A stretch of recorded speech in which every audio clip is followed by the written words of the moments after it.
नमस्कार बंधुगण जय जगन्नाथ बंधुगण एबे शुणु ज्येष्ठ पूर्णिमा दिन घर यही जगार रखंतु एक मुठी लुण वर्ष सारा धनर अभाव हेब नहीं। बंधुगण ज्येष्ठ पूर्णिमा हेउची वर्षर एक पवित्र और शक्तिशाली तिथि।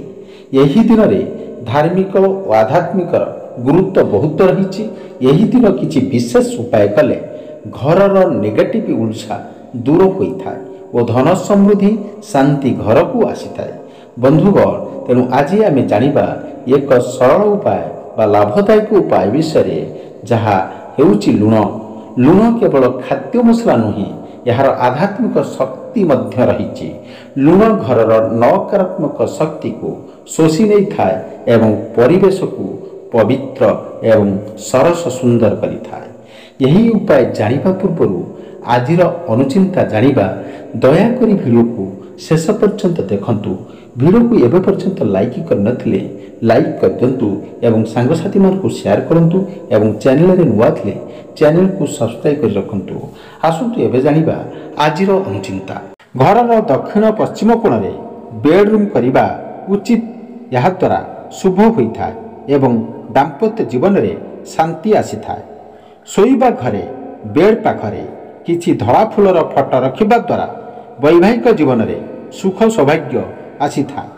स्त्री लोकंक मेकअप सामग्री केबे भी बेडरूम व्यतीत अन्य केउ घरे रखिबा उचित नुहे, यह अशुभ होता है। स्वामी स्त्री बेडरूम ठीक उपरे जदि पानी टांकी रही था तेबे सेमानंक मध्यरे थिबा संपर्क खराब होता है। बेडरूम रो ठीक उपरे जदि टॉयलेट रही था तेबे स्वामी स्त्री संपर्क खराब होई छाड़पत्र आड़ को कथा जाइथा।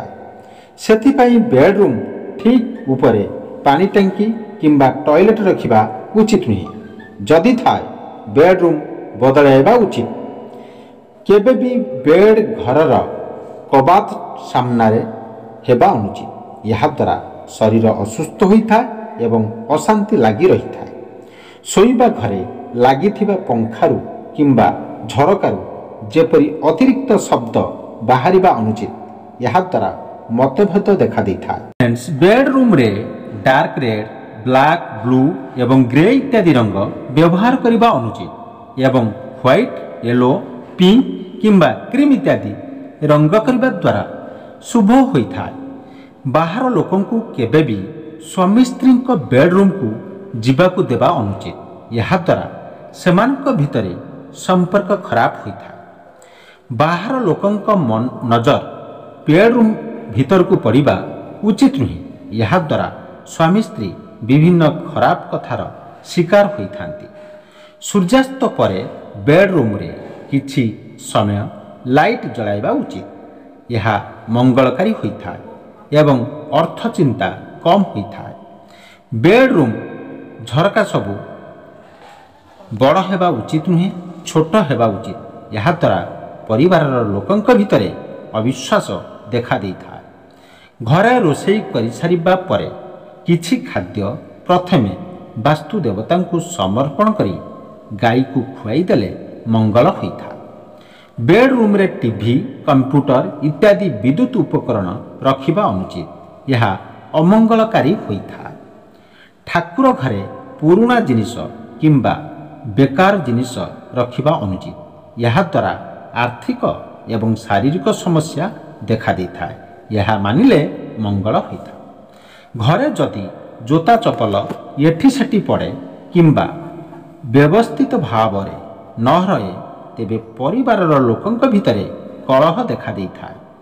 घरु कौनसी गुरुत्वपूर्ण कार्य बाहर को जिबा समय दही खाइले शुभ एवं मंगलकारी होता।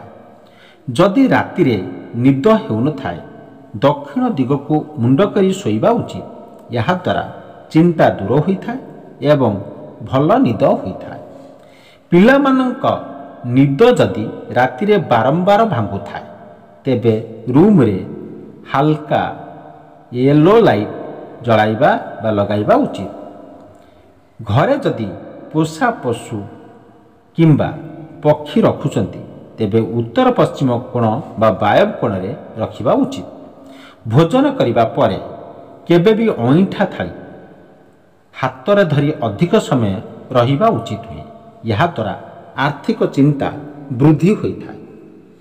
ନିଜର ପୂର୍ବପୁରୁଷଙ୍କର ଫଟୋ କେବେ ବି ଠାକୁର ଘରେ ରଖିବା ଉଚିତ ନୁହେଁ।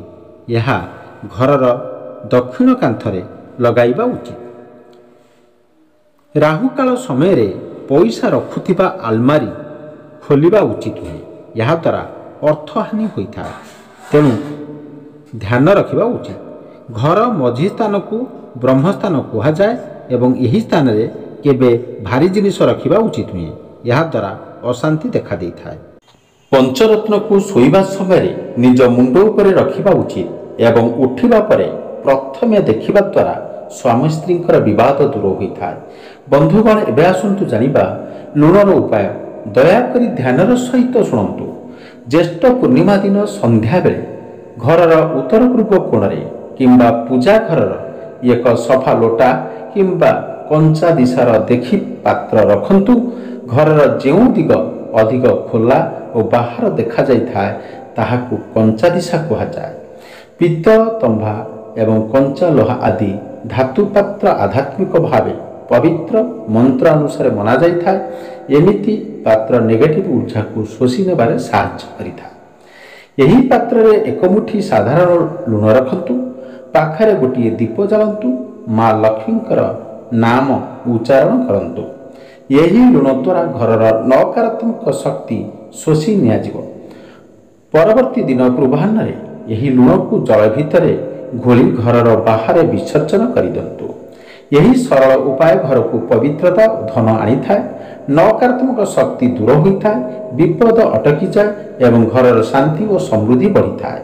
ଯଦି ଆପଣ ଏହି ଉପାୟ ଭକ୍ତି ଭାବରେ କରନ୍ତି ତେବେ ନିଶ୍ଚିତ ଭାବରେ ଫଳ ମିଳିବ। ଏହା ପ୍ରତିବର୍ଷ କରାଯାଇଥାଏ। ସାବଧାନ, ଲୁଣ ବିସର୍ଜନ ପରେ ହାତ ସଫା କରିବା ପୁଣି ଘରର ଦେବାଦେବତାଙ୍କୁ ପ୍ରଣାମ କରିବା ଉଚିତ ହୋଇଥାଏ। ଏହିଭଳି ଧାର୍ମିକ ଓ ସରଳ ଉପାୟ ଆପଣଙ୍କ ଜୀବନକୁ ସକାରାତ୍ମକ ଦିଗକୁ ନେଇଯିବ।